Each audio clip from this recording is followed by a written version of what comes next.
music fades away and laughter's had its time, we settle down to stories told in metered prose or rhyme. For every giggle, every tear has led to something true.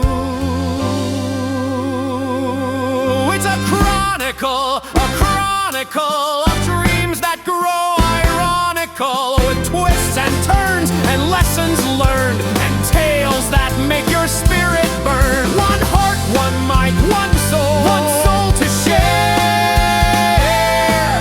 It's life retold in chronicle flair. A comedy, a balladry, a musical, a chronicle sincere. From laughs to feels, from beats to tales, the T-Riffic show prevails.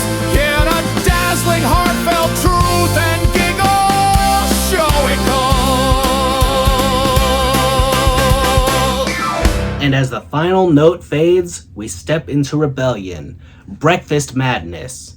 Hold on to your Pop-Tarts, peoples. Benny Snoresby's is about to prove that even toasters have dreams. Ladies and gentlemen, gather round, because this isn't just a story. It's a cautionary tale, wrapped in Pop-Tart crumbs and chaos. There once was a boy named Marvin. Marvin was an excellent sleeper. In fact, he considered his bed a 5-star resort for the weary and dramatic. But Marvin had a problem. His toaster had wings. No, not metaphorical wings. Literal, feathery, slightly greasy wings that flapped like tiny caffeinated hummingbirds. Every night, Marvin would dream that his toaster, he called it Sir Toastalot, would sprout wings, zoom around his kitchen, and abscond with his Pop-Tarts. Not just any Pop-Tarts. The frosted brown sugar cinnamon ones with the sparkly sugar that looked like tiny disco balls. Sir Toastalot would swoop in, snatch a Pop-Tart mid-air, and vanish into the ceiling fan like some flaky breakfast-themed bat. At first, Marvin laughed. "It's just a dream," he'd say, blinking at crumbs on his pillow like, "Well, at least the toaster didn't eat my homework." But night after night, Sir Toastalot became bolder. Sometimes it would drop the Pop-Tarts on the cat, who looked offended but suspiciously like it approved. Sometimes it would zoom straight at Marvin, forcing him to do interpretive dance to dodge flying pastries. And every morning Marvin would wake up exhausted, covered in crumbs, his cat glaring like a tiny, judgmental landlord. One fateful Wednesday, because of course it was Wednesday, Marvin overslept. The sun was doing its passive-aggressive thing through his blinds, birds were gossiping outside like they owned the place, and the frosted brown sugar cinnamon Pop-Tarts were gone. His mom, a woman whose superpower was a mixture of laser vision and passive-aggressive nagging, stormed in like a caffeinated hurricane.